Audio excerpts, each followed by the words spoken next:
próximos 30 minutos de algo que Deus falou muito comigo ontem à noite. Porque eu estou nesta série de mensagens falando sobre como construir um futuro com Deus. Deus me inquietou muito. Ontem eu fiz uma live no Instagram. Fazia um ano quase que eu não fazia uma live no Instagram e fiz ontem. Foi uma bênção. Foi, olha, uma delícia. Se você não assistiu e quiser assistir, às vezes nós nos intimidarmos. Lá em Jeremias, no capítulo 29, 11, diz assim: eu é que sei que pensamentos tenho a vosso respeito, diz o Senhor, pensamentos de paz e não de mal, para vos dar o fim que desejais. Então, eu tenho desde o início desta série, vocês perceberam que eu tenho lido esse versículo sempre como versículo tema, base dessa série de mensagens. E hoje eu quero te explicar um pouquinho, nessa noite, para você entender em que momento Deus fala isso ao povo de Israel. O povo de Israel estava vivendo um momento muito tenso. Eles estavam escravos na Babilônia. Eles haviam cometido muitas falhas, haviam se desviado, se desvirtuado da direção de Deus, estavam fora dos propósitos de Deus. Deus então permitiu que eles fossem levados cativos para a Babilônia. A mão de Deus estava aguardando para que o maligno não os tocasse, mas eles foram levados cativos pela permissão de Deus. E eles ficam cativos, e no meio deste cativeiro, se você depois, eu vou passar aqui os textos, eu vou ler o versículo 10 depois, o Senhor manda o profeta Jeremias escrever uma carta, dizendo o que seria esse período babilônico. E eles ficariam como escravos durante um período de 70 anos. Ou seja, eles estavam indo e eles já tinham a ciência de que aquele período de escravidão duraria 70 anos. Mas o interessante é que no meio deste cenário de crise, no meio deste cenário de escassez, no meio de toda esta coisa turbulenta que estava acontecendo com o povo judeu naquela época, o Senhor, através desta carta, traz um alento e uma direção que Deus falou ao meu coração ontem à noite e eu quero compartilhar com você. O Senhor, no capítulo 5, no capítulo 29, no versículo 5, olha o que ele diz nesta carta. Edificai casas e habitai nelas. Perceba, eles estavam cativos, foram levados como escravos para a Babilônia, chegaram lá, eles tiveram a oportunidade de viver uma vida basicamente normal, dentro daquele cenário de escravidão, mas eles tinham condições de trabalhar, de viver, de criar, ter a sua casa, ter uma condição de dignidade, diferente do Egito. Eles estavam ali sendo bem tratados. O que acontece é que Deus começa a dizer assim, nesta carta: edificai casas e habitai nelas. Deus diz assim: plantai pomares e comei o seu fruto. E ele diz: tomai esposas, ou seja, se casem e gerem filhos e filhas. Tomai esposas para vossos filhos e dai vossas filhas a maridos, para que tenham filhos e filhas. Multiplicai-vos aí e não vos diminuais. O Senhor diz assim, é o seguinte: vocês vão plantar, vocês vão habitar em casas, vocês vão construir, vocês vão comer, vocês vão casar, vocês vão gerar filhos, suas filhas. Não é para parar.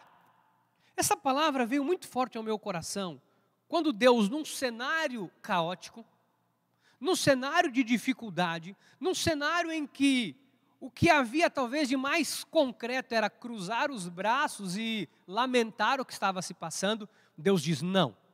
No meio da crise, no meio da dificuldade, no meio do problema, não parem vossas vidas. Eu quero dizer uma coisa para vocês: no meio de tudo que nós estamos vivendo, não pare de sonhar.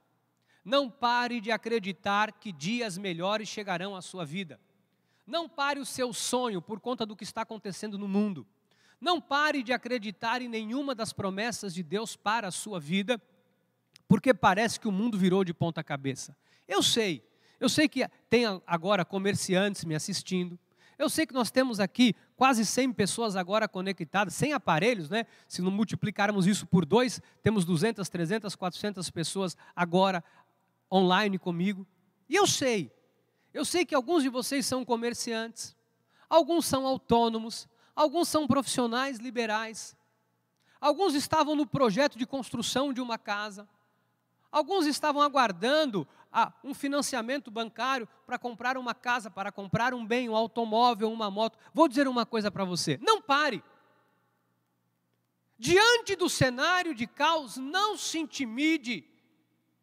Nós temos que confiar em Deus e saber que com Deus, mesmo no meio do caos, é possível sim construir um futuro maravilhoso. Porque quando Deus manda o profeta escrever esta carta, num cenário de escravidão, num cenário parecido com o que nós estamos vivendo hoje, um cenário difícil, onde todo mundo estava sem direção, a aflição tomava conta daquelas pessoas, Deus dá uma instrução.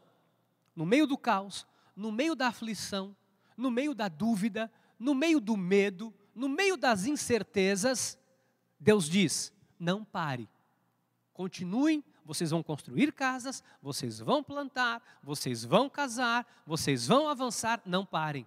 Eu quero dizer a você nesta hora, em nome de Jesus, meu amado irmão, minha amada irmã, você que é minha família espiritual, você que foi gerado em amor através de Jesus Cristo, predestinado e predestinada por Ele desde antes da fundação do mundo, você que é sal da terra, você que é luz do mundo, você que tem um chamado para reinar em vida através de Jesus Cristo, não pare.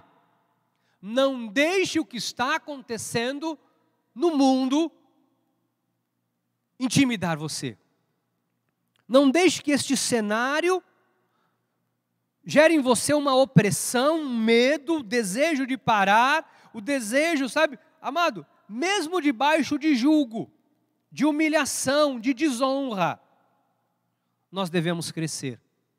Mesmo diante de um cenário difícil, nós devemos construir, devemos multiplicar. Não deixe a crise parar você. Não permita que nada paralise os seus sonhos. Não fique aí pensando, o meu sonho ruiu, bispo. O meu sonho da casa própria ruiu, bispo. O meu sonho de construir a minha casa, de comprar o meu terreno, o meu sonho de me casar, bispo. Não tenha medo. Não tenha medo. O Senhor disse ao seu povo que estava escravo na Babilônia, que era para eles continuar. Esta palavra veio muito forte ao meu coração. Sabe, nós sabemos, amados, que cada um tem a sua dificuldade, cada pessoa tem o seu desafio, mas o que nós não podemos nos esquecer é que nós somos um povo de propriedade única e exclusiva de Deus. Nós não podemos abaixar a guarda e nos esquecermos de quem nós somos. Não duvide de Deus. Não duvide que Deus está no controle de tudo isso. Não duvide, bispo, mas tantas pessoas morreram, Deus está no controle de tudo isso. Bispo, pessoas extraordinárias foram promovidas à glória, Deus está no controle de tudo isso. Bispo, nós temos visto o caos em volta do mundo, Deus está no controle de tudo isso. Deus continua sendo Deus. Ele continua no controle da sua vida, Ele continua no controle da minha vida. Não pare. Não pare. Não desista do que Deus tem para a sua vida. Não desista de construir um futuro com Deus, porque alguma coisa está te intimidando. Não permita isso. Deus está nos dizendo isso, amado. O propósito de Deus com tudo aquilo, sabe qual era? Se você ler depois dessa carta, era sarar o caráter daquelas pessoas.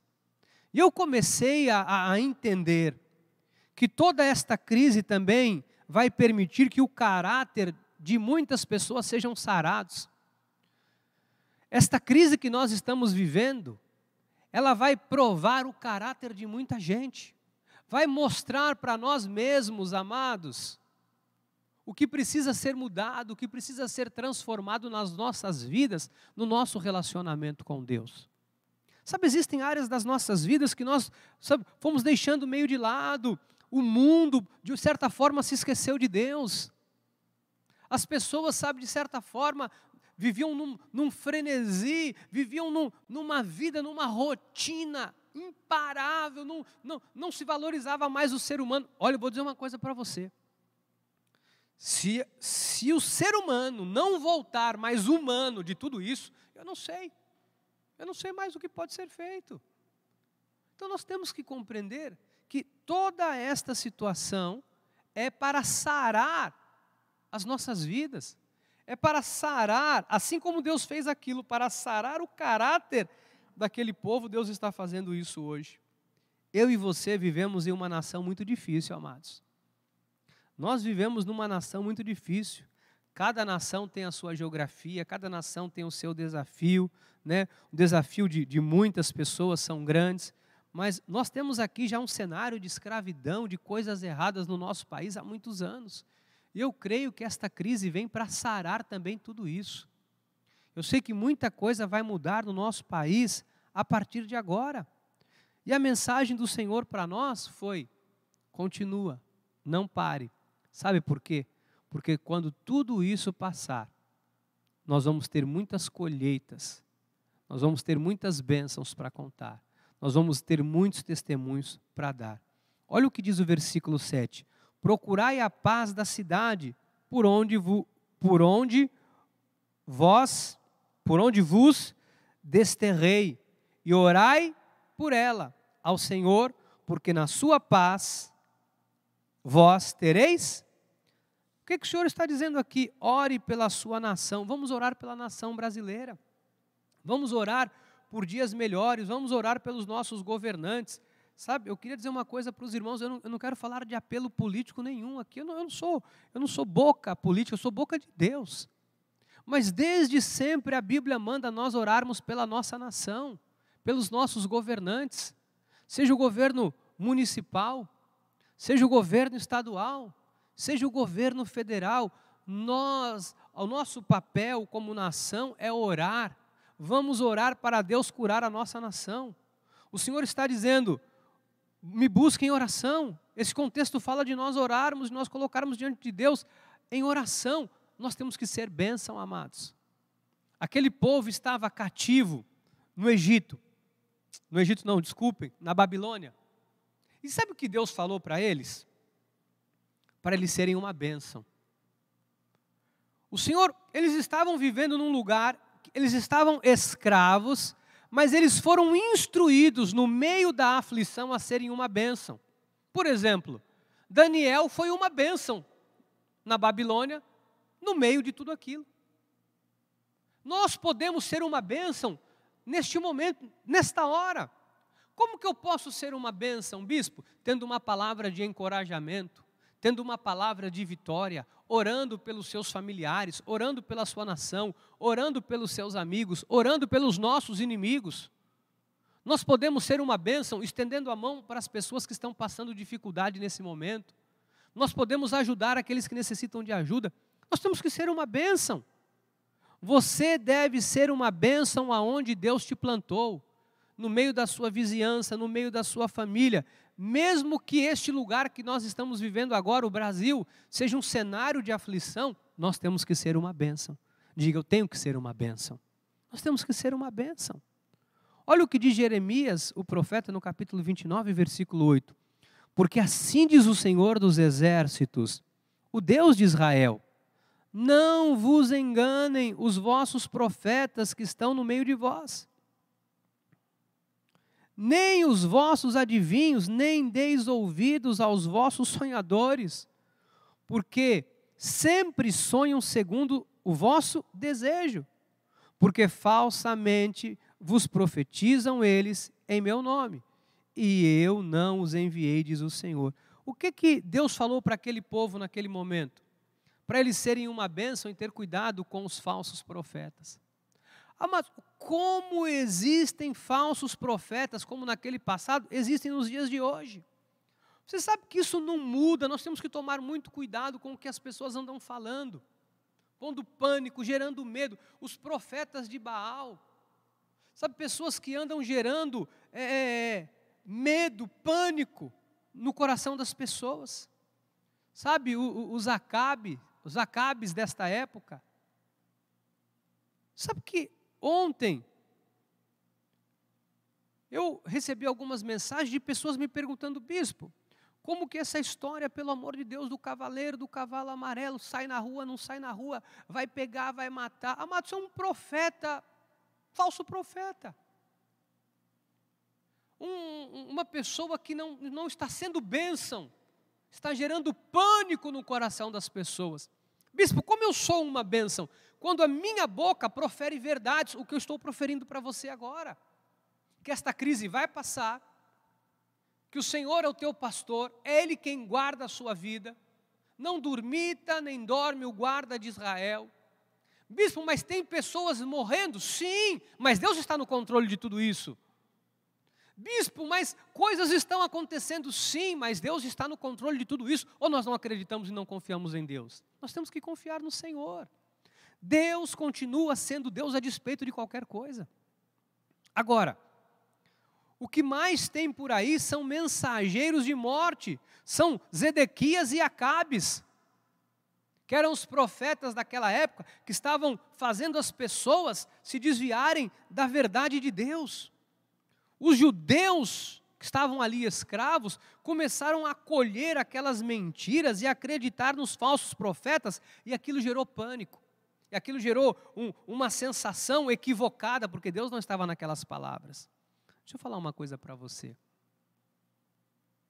Cuidado com o que você assiste e ouve na internet. Porque você tem que ter uma fonte, sabia? Tem pessoa que atira para todo lado, ouve todo mundo, ou cada um fala, a tua cabeça vai dar um nó. Aí me vem um indivíduo, com todo respeito,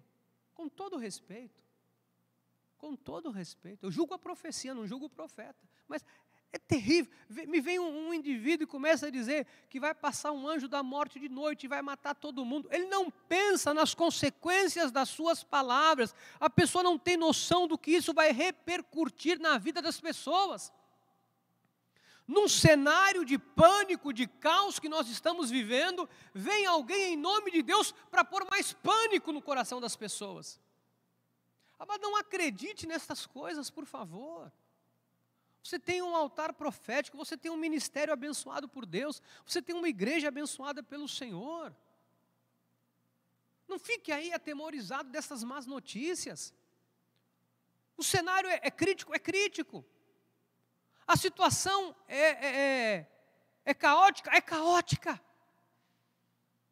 Mas eu também preciso acreditar que no meio do caos Deus me guarda e o maligno não me toca.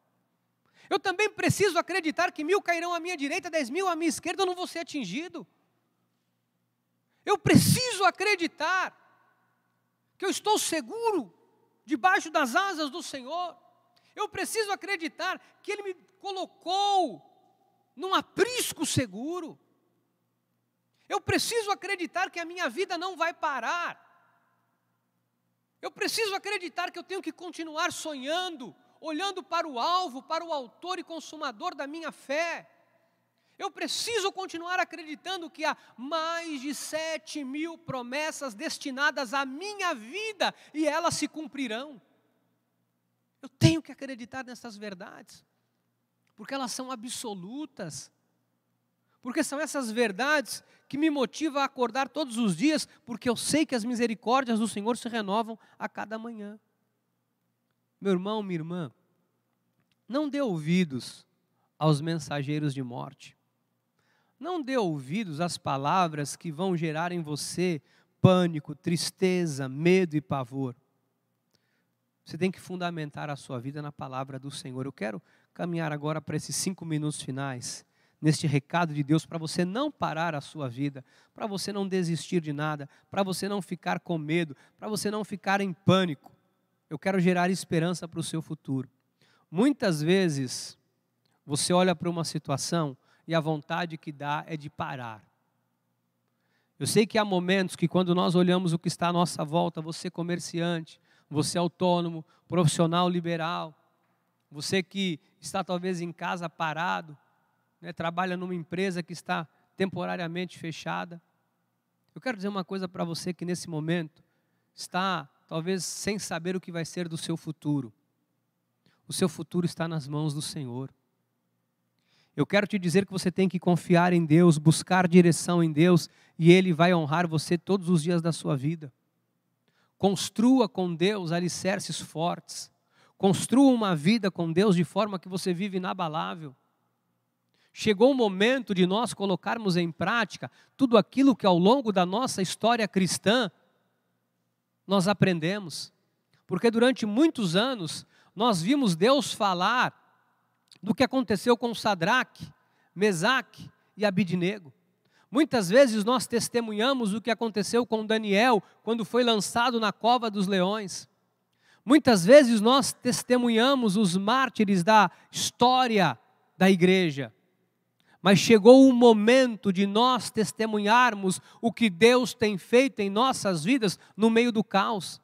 Chegou a hora de nós erguermos a nossa voz, erguermos a nossa bandeira para dizer ao mundo que mesmo que haja um caos e nós não negamos que ele exista, nós continuamos confiando no autor e consumador da nossa fé, sabemos que tudo isso vai passar e que Deus continua sendo Deus e que no lugar da vergonha Ele vai dar a dupla honra, Ele vai restituir aquilo que foi tirado, Ele vai nos colocar num lugar de honra, porque esta é a promessa dEle para as nossas vidas.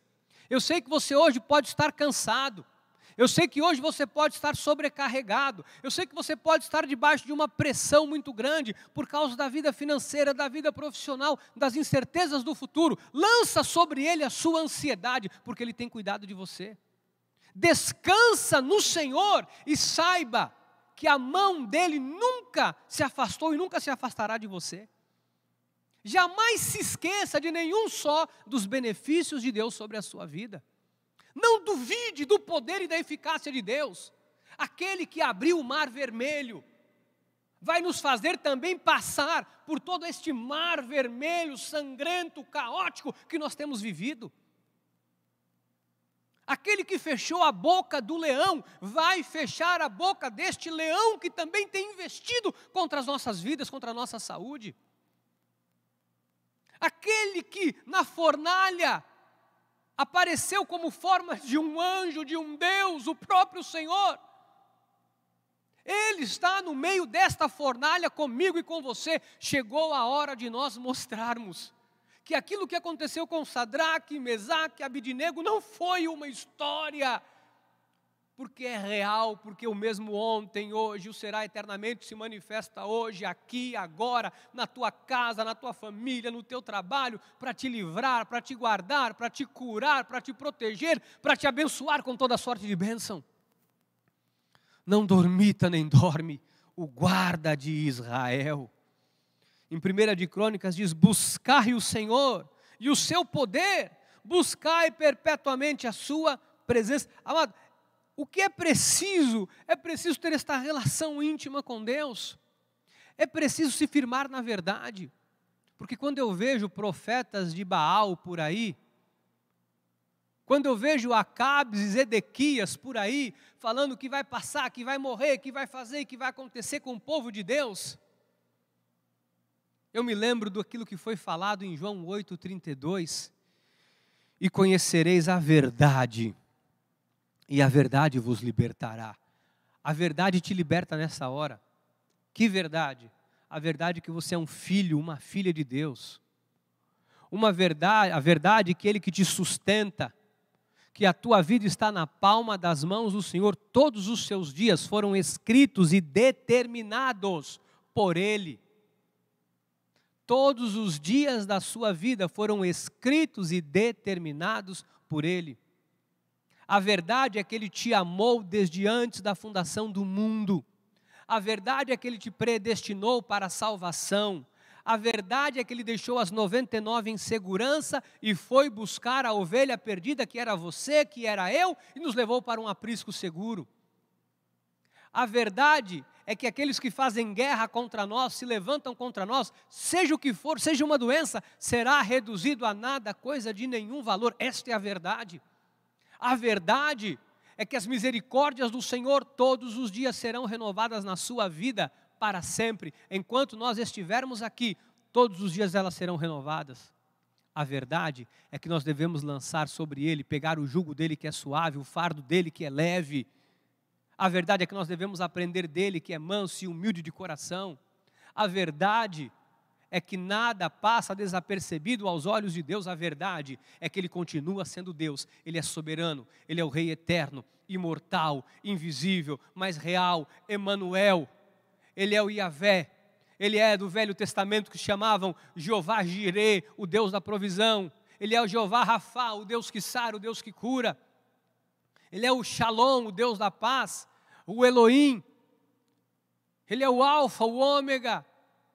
Ele é o Rei dos reis, o Senhor dos senhores. Ele é Emanuel, Deus conosco. Ele é o príncipe da paz, Ele é o Todo-Poderoso. Ele é o Rei dos reis, o Senhor dos senhores, o qual todo nome e todo joelho se prostrará e se dobrará perante Ele. Ele é o Todo-Poderoso. Esta é a verdade que você tem que receber. Quando você sair da sua casa por uma necessidade, você tem que saber que o Senhor te guarda e o maligno não te toca. Você precisa saber, a verdade é que ainda que o mal chegue à sua vida por um caminho, por 7 fugirá da sua presença. A verdade é que você precisa saber que se o mal se levanta contra você, ele vai cair.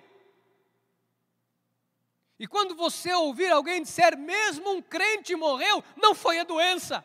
Porque a doença não tem poder de matar um filho de Deus. O que tira a vida é quem o deu. Porque os nossos nomes estão escritos no livro da vida. O meu e o seu nome estão escritos nos livros dos viventes. Cada dia das nossas vidas está decretado por Ele. Então não tenha medo de nada, não tenha medo do terror noturno, da peste perniciosa. Esta é a verdade que liberta. Esta é a verdade que nós precisamos nos agarrar. Esta é a verdade que precisa estar na tua mente, no teu coração, nos teus pensamentos, todos os dias da sua vida. Eu quero encerrar te dizendo, confia no Senhor de todo o teu coração. E não te estribes no teu próprio entendimento. Confia nele. Confia em Deus. E não para. Não deixa de sonhar. Não deixa de acreditar. O mundo está um caos. Com todo respeito, o Brasil está uma bagunça. Mas há um povo que clama e que ora de dia e de noite ao nome do Senhor Jesus. E Ele já tem ouvido a nossa oração. O que Deus está fazendo com tudo isso é sarar o caráter do povo brasileiro. Deus está trabalhando no coração das pessoas para que elas entendam que sem Deus elas não são nada. Eu queria encerrar com um testemunho que aconteceu comigo ontem. Uma das coisas mais inacreditáveis da minha vida aconteceu comigo ontem. E eu vi como às vezes o dinheiro não é nada. Ontem eu vi como às vezes não basta você ter algo. Ontem, a minha esposa precisou ir à Praia Grande, na Unimed. Ela tinha que tomar um medicamento lá. E eu acompanhei a minha esposa, não pude entrar. E como estava muito cheio, ela ficou um tempo ali para tomar aquele medicamento, ficou aguardando. Eu então, com fome, decidi comer, saí para comer. Foi uma das experiências que eu nunca vou esquecer na minha vida. Eu estava com dinheiro no meu bolso. Eu cheguei num restaurante desses grandes de fast food e estava fechado. Eu chamei o segurança, ele disse, não, o senhor não pode comprar aqui só pelo delivery. O senhor liga e vão entregar na sua casa. Eu disse, mas eu estou aqui, eu estou a quilômetros da minha casa, eu estou com fome. Eu disse, não posso fazer nada pelo senhor. E eu saí dali, fui numa outra rede de fast food muito grande e cheguei lá e tive o mesmo tratamento. E eu passei em alguns comércios e disse, o senhor não pode me vender um lanche? Ele disse, eu não posso. Se eu vender um lanche para o senhor, o governo me fecha, o governo me multa, o governo não permite. Eu disse, mas eu estou com fome. E aquilo foi me batendo um desespero e eu andei 1 quilômetro, 2, 3, 4, 5, 10, já estava com 15 quilômetros rodando todos os comércios e eu com fome, eu não conseguia comer. Eu disse, meu Deus, o que está acontecendo com a nação brasileira? Eu tenho dinheiro, eu posso pagar, e eu não posso comer. E eu passei em frente a um mercado. E eu entrei no mercado, e já estava tremendo de fome, peguei suco, algumas coisas, bolachas, e já no caixa, já desesperado, abrindo, comecei a comer aquilo com tanta fome que eu estava. E quando eu cheguei no meu carro, eu me deparei com um senhor do lado do meu carro, vasculhando uma lata de lixo na frente do mercado, que não era um mercado, era um hortifruti ali na Praia Grande, na Avenida Kennedy, vasculhando ali. E eu disse, meu Deus, se eu com dinheiro não consigo comer.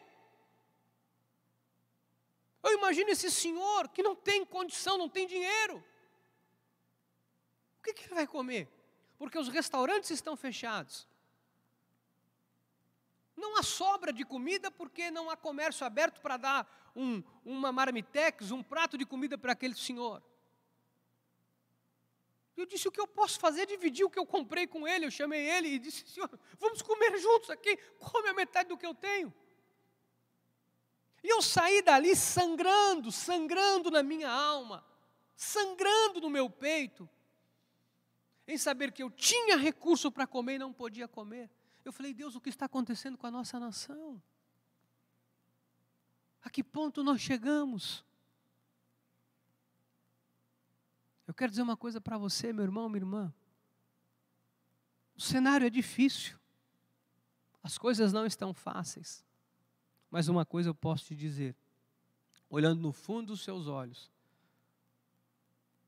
Deus continua sendo Deus. Ele está no controle de tudo isso. Eu vou te assegurar uma coisa. Tudo isso vai passar. Passarão céus e terra. Mas a palavra do Senhor não passará, ela vai se cumprir. A palavra do Senhor vai se cumprir na minha vida, a palavra do Senhor vai se cumprir na sua vida. Eu não tenho medo, porque eu sei em quem eu tenho crido.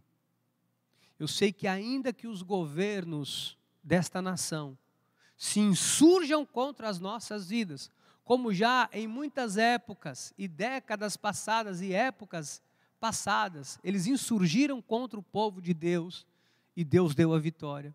Nós vamos ver a vitória sobre esse mal, seja sobre a doença literal, seja sobre a doença que assola essa nação desde sempre. Tenha certeza, a mão de Deus está sobre o Brasil, porque a mão de Deus está sobre a sua vida, a mão de Deus está sobre a minha vida.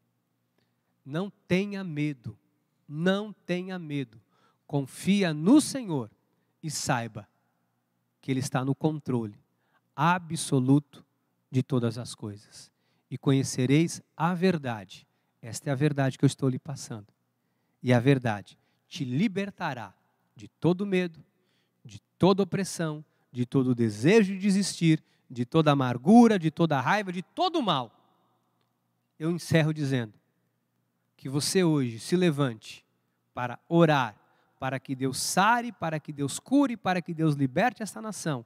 E acima de tudo, que você entenda que aquilo que Deus tem para a tua vida, os planos dele para você, ninguém, escute, ninguém poderá frustrar. Que assim seja, porque assim nos disse o Senhor. Amém, amém e amém. Aleluia, Deus é maravilhoso. Vamos orar pela nação brasileira. O Espírito colocou isso no meu coração. Eu quero orar pelo Brasil, eu quero orar por você, eu quero orar pela sua família e nós vamos ver Deus sarar esta nação. Pai, eu entrego nas tuas mãos nesta hora estas vidas que comigo se juntam, estas centenas de pessoas que estão agora conectadas comigo, Pai, através de um computador, para que o Senhor esteja sarando e curando esta nação. Eu creio, Deus, que há muitas coisas, há domínios, há principados, há potestades, há governos mal intencionados, Senhor, há doença que tenha sido avassaladora, há muitos maus se levantando, mas acima de tudo, há um Deus que é por nós, e que se Deus é por nós, quem será contra nós? Maior é o que está em nós do que o que cerca e afronta este mundo que jaz no maligno. Deus, eu entrego a minha família, eu entrego cada família desta igreja nas tuas mãos, eu entrego cada família, Senhor Jesus, do Ministério Cristo Vive, de todos os ministérios, todos os irmãos evangélicos, católicos, eu entrego nas tuas mãos toda esta nação brasileira, independente do credo, da religião, eu entrego cada uma destas vidas nas tuas mãos e te peço, Deus, sara esta nação. Senhor, guarda-nos de todo mal, há uma promessa que o Senhor nos guardaria de todo o mal, que Ele viria por um caminho, por 7 fugiria, que se cumpra esta palavra. A tua palavra diz que ainda que o mal chegue na nossa tenda, na nossa casa, ele cairá, que caia todo o mal. Tudo que tem assolado a nação brasileira, que isto pare agora em nome de Jesus. Este Covid agora cesse em nome de Jesus. Que os lares cristãos agora sejam guardados, que os fiéis sejam guardados, aqueles que te honram, Deus, que sejam guardados por Ti. Guarda a nossa entrada, guarda a nossa saída, protege os nossos lares, Deus, pois eu entrego a nação brasileira, eu entrego os governantes nas suas mãos. Pai, onde há corrupção, que seja desmascarado, onde há homens mal intencionados, que caiam por terra, que caiam os governos, os principados, as potestades, que tudo isso caia em nome de Jesus. Eu entrego esta nação nas Tuas mãos, porque eu sei que o Senhor é poderoso, o Senhor está no controle, o Senhor é o Rei dos Reis, o Rei da Glória, hoje e sempre. Amém, amém e amém. Oh, Deus maravilhoso. Dê uma linda salva de palmas a Deus aí. Deixa eu ver, bate uma palminha aqui, deixa eu ver quem